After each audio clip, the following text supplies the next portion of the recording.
The meteor shower that lit up the Nebraska sky on that October evening wasn't supposed to change everything.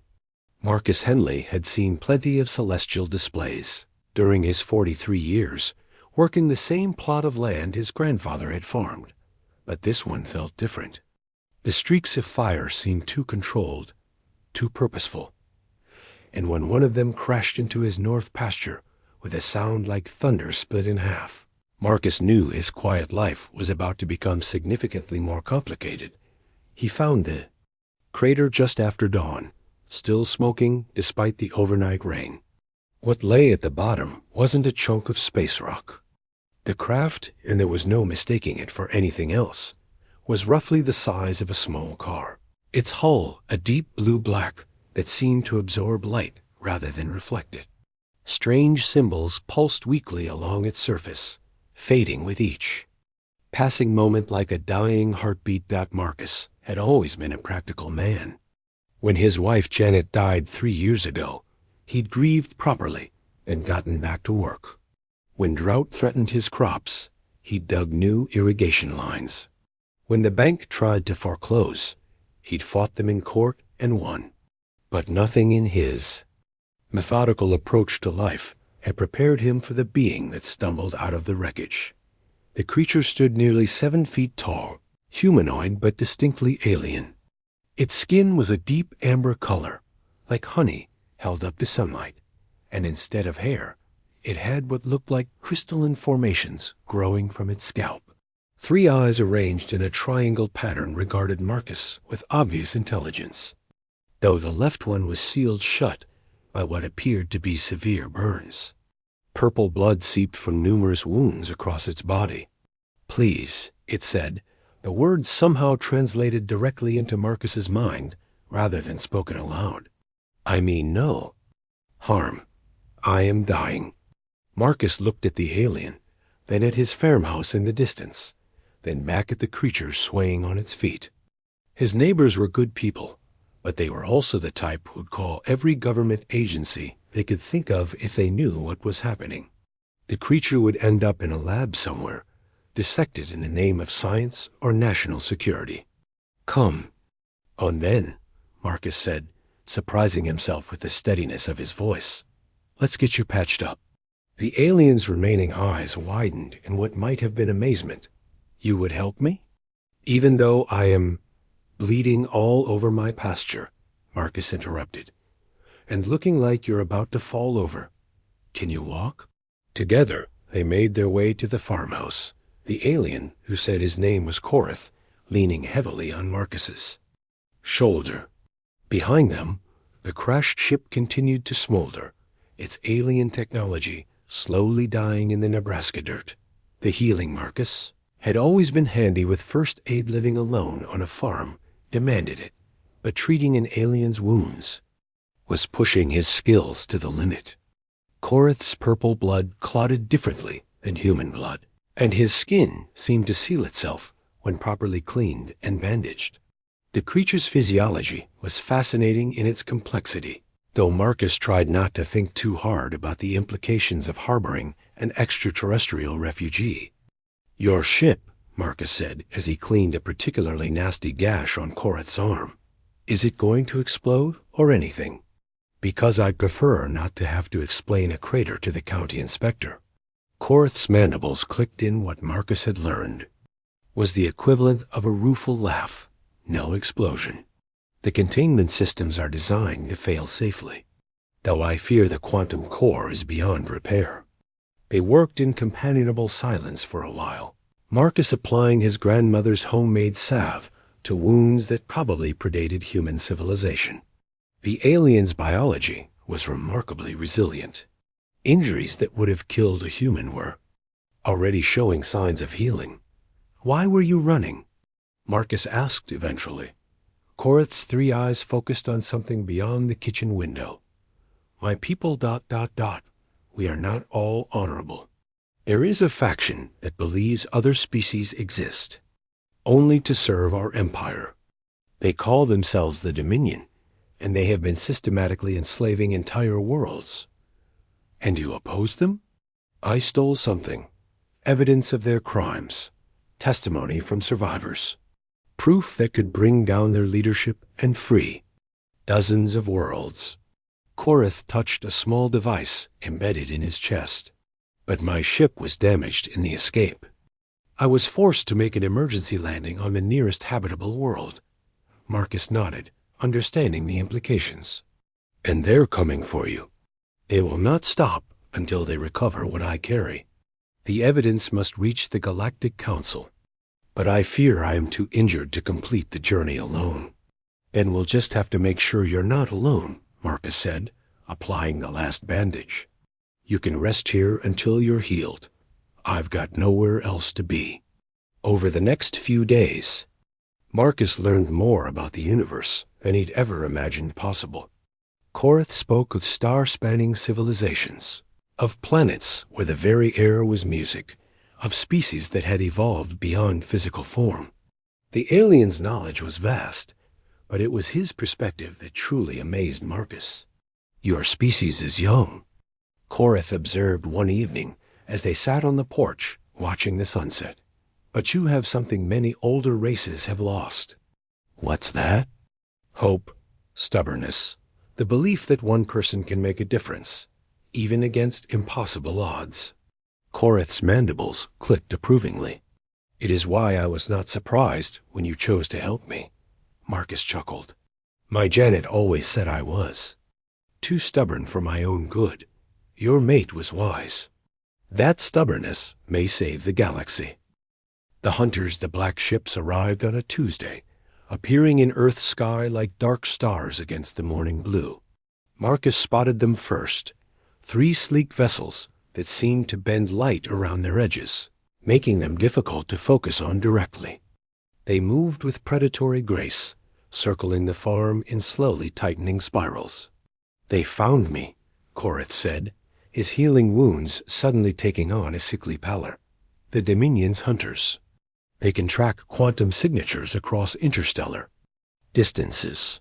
Marcus watched through his kitchen window as the ships descended, their alien hulls reflecting nothing of the Nebraska landscape below. How long do we have? Minutes, perhaps less. They will attempt to take me alive. The information I carry is too valuable to lose, but they will not hesitate to eliminate any witnesses. The first ship landed in the same pasture where Marcus had found Korath's crashed vessel. A ramp descended, and 3 beings emerged that made Marcus's blood run cold. They were tall and angular, with skin like polished obsidian and eyes that glowed with malevolent intelligence. Their movements were too fluid, too precise, speaking of enhancement both biological and technological. Dominion shock troops, Korath explained, his voice heavy with dread. They have been hunting me for 17 cycles. I have seen what they do to those who oppose them. Marcus felt a familiar stubbornness settle in his chest, the same feeling he'd had when fighting the bank, when standing up to the county commissioners who wanted to run a highway through his land. Well, they haven't met a Nebraska farmer yet. He moved to the gun cabinet, pulling out his grandfather's hunting rifle and a box of shells. It was a simple weapon, designed for deer and the occasional coyote, but it was reliable, and Marcus knew how to use it. Your primitive weapons cannot harm them, Korath protested. Their armor is designed to withstand plasma fire and particle. Beams, maybe, Marcus said, loading the rifle with practiced ease. But I'm not planning to fight them head-on. This is my land, Korath. I know every hill, every gully, every place a man can hide or make a stand, and I've got something they don't. What? Marcus smiled grimly. Home field advantage. The shock troops moved methodically toward the farmhouse, their scanners sweeping for life signs. Marcus and Korath had already slipped out the back, making their way to the old storm cellar that had been dug during the Dust Bowl. The space was cramped but well hidden, camouflaged by decades of overgrowth. They will detect us eventually, Korath whispered. Their sensors are quite sophisticated. Then we'll have to be more sophisticated, Marcus replied, pulling out his cell phone. Time to level the playing field. He dialed a number he'd memorized, but never used, one that every farmer in the county knew by heart. The emergency broadcast system, designed to warn of tornadoes and severe weather, had other uses for those who knew how to access it. "This is Marcus Henley," he said when the line connected. "I need you to send out a code-red agricultural emergency. Tell everyone to implement Protocol 7. Protocol 7 was something the farming community had developed during the height of government. Overreach fears a way to coordinate resistance against outside threats. Within minutes, every farmer within 50 miles would know that one of their own was in trouble. The cavalry, Marcus reflected, was about to arrive. The stand the hunters had expected to find a lone alien fugitive and perhaps a confused human witness. They had not expected to face the combined might of the Nebraska Agricultural Defense Network, which sounded much more official than it actually was, but proved remarkably effective nonetheless. Marcus watched from the storm. Cellar as pickup trucks and farm equipment converged on his property from every direction. Old Bill Patterson arrived first in his modified combine harvester, followed by the Morrison brothers in their grain truck. Jenny Kowalski brought her husband's industrial tractor, and even ancient Pete Sanderson showed up in his vintage thresher, a vehicle that had seen service in 3 different decades. "What are they doing?" Korath asked, peering through the cellar's narrow window. "Protecting their own," Marcus replied with quiet pride. "You see, these folks might not understand alien politics, but they understand when someone's being bullied. And they really don't like outsiders coming onto their land uninvited." The shock troops had regrouped near their ships, clearly confused by the sudden appearance of so many humans. Their leader, a particularly tall specimen with elaborate scarification covering his obsidian skin, gestured sharply at his companions. Marcus couldn't understand the alien language, but the tone was unmistakably frustrated. "They are attempting to intimidate your people," Korath translated, "demanding they leave immediately." "That's not going to work," Marcus said, loading his rifle. "These folks have been dealing with government inspectors, tax collectors, and corporate lawyers for generations. They're not easily intimidated." As if to prove his point, Bill Patterson climbed down from his combine and approached the alien leader with the same calm determination he'd used to negotiate grain prices. The conversation was brief, and entirely one-sided. Bill did most of the talking, his weathered hands gesturing emphatically, while the alien stood frozen in apparent disbelief. "Your friend is telling them to leave," Korath said with amazement. "He is giving them directions to the nearest highway." "Bill's always been helpful like that," Marcus replied. "Course, he's also got a concealed carry permit and a Medal of Honor from Desert Storm, so the aliens might want to take his advice seriously." The standoff continued for several tense minutes. The shock troops clearly wanted to complete their mission, but they were outnumbered 20 to 1 by humans who showed no signs of backing down. Finally, the alien leader activated some kind of communication device and began speaking rapidly in his own language. "They are calling for reinforcements," Korath said, his amber skin paling. "A full battle cruiser. They intend to eliminate all witnesses." Marcus felt a chill run down his spine. These farmers were brave, but they were also his friends and neighbors. He couldn't let them face alien weaponry designed to level cities. "Can you contact your people?" he asked. "The ones who are supposed to receive your evidence?" "The quantum communicator in my chest should have enough power for one transmission," Korath replied. "But the nearest council vessel is days away." "Then we'll have to hold out until they arrive," Marcus said, chambering around. "Time to see what humans are really made of." He emerged from the storm cellar, his rifle in hand and his face set with grim determination. Around him, the farmers of Nebraska waited for his lead, their own weapons ready and their resolve unshaken. The battle for Earth's future was about to begin in a cornfield. The universe changes. The final confrontation came at dawn, when the Dominion battle cruiser descended through the clouds like a malevolent black cathedral. Its shadow fell across Marcus's farm, and weapons ports opened along its hull like hungry mouths. The assembled farmers stood their ground, but Marcus could see the fear in their eyes. They had signed up to help a neighbor, not to face down an alien war machine. "Get them out of here," Marcus told Korath quietly. "This isn't their fight." "It is everyone's fight now," Korath replied.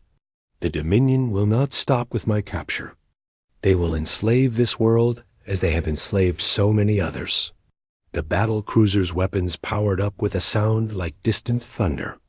Marcus raised his rifle, knowing it was useless against such overwhelming force, but determined to make a stand anyway. Around him, his neighbors did the same, their faces set with the same stubborn determination that had carried them through droughts, floods, and economic disasters. Then the sky erupted in silver fire. The Galactic Council fleet arrived like avenging angels, their ships materializing from hyperspace with perfect precision. The lead vessel, a massive dreadnought that dwarfed even the Dominion cruiser, immediately opened fire with weapons that turned the morning sky into a canvas of impossible colors. "The Council received my transmission," Korath said with amazement. "They came. The battle was brief but spectacular. The Dominion ships, outnumbered and outgunned, attempted to flee but were caught in the Council's interdiction fields. Within minutes, it was over. The black ships hung dead in the sky, their crews either captured or destroyed. A smaller Council vessel landed in Marcus's pasture, its ramp descending to reveal beings of various species, some humanoid, others distinctly alien, all wearing the silver and blue uniforms of the Galactic Council's peacekeeping force. Their leader, a tall, elegant being with skin like polished copper and eyes that held the wisdom of ages, approached Marcus with obvious respect. "I am High Counselor Vrex," she said, her words translated by the same technology that had allowed Marcus to communicate with Korath. "You are the human who protected our agent?" "I'm the farmer who helped a friend," Marcus replied simply. Vrex's mandibles clicked in. What Marcus had learned was a sign of approval. "Your species is remarkable. To risk everything for a stranger, with no hope of reward or recognition, this is the behavior of a truly advanced civilization." "We just look after our own," Marcus said, glancing at his neighbors. "And sometimes our own includes folks who might not look like us." The evidence that Korath carried proved even more devastating than expected. The Dominion's crimes were exposed across the galaxy, their leadership captured and tried for genocide. Dozens of enslaved worlds were freed, their populations liberated after centuries of oppression. The revelation that a single human farmer had been instrumental in bringing down the galaxy's most powerful criminal organization became the stuff of legend. Earth was offered membership in the Galactic Council with full access to advanced technology and interstellar trade. Marcus was personally invited to serve as humanity's first ambassador, a position that would have given him wealth and power beyond imagination. He declined. "I'm a farmer," he told High Counselor Vrex. "This is my land, and these are my people. I've got corn to plant and neighbors to look after. Besides, someone needs to make sure Korath finishes healing properly." The alien who had crashed into his pasture had indeed chosen to remain on Earth, serving as humanity's liaison to the galactic community. He had built a small dwelling next to Marcus's farmhouse, and the two had become unlikely friends, sharing evening conversations about everything from quantum physics to the best way to grow soybeans. Years later, when historians wrote about the moment that changed the fate of the galaxy, they would focus on the advanced technology, the epic space battles, and the political ramifications of the Dominion's fall. But those who really understood would remember that it all began with a simple farmer who saw someone in need and decided to help. Asking nothing in return, but the chance to do what was right. The universe, it turned out, was a much better place. When people, human or otherwise, simply chose to be decent to one another.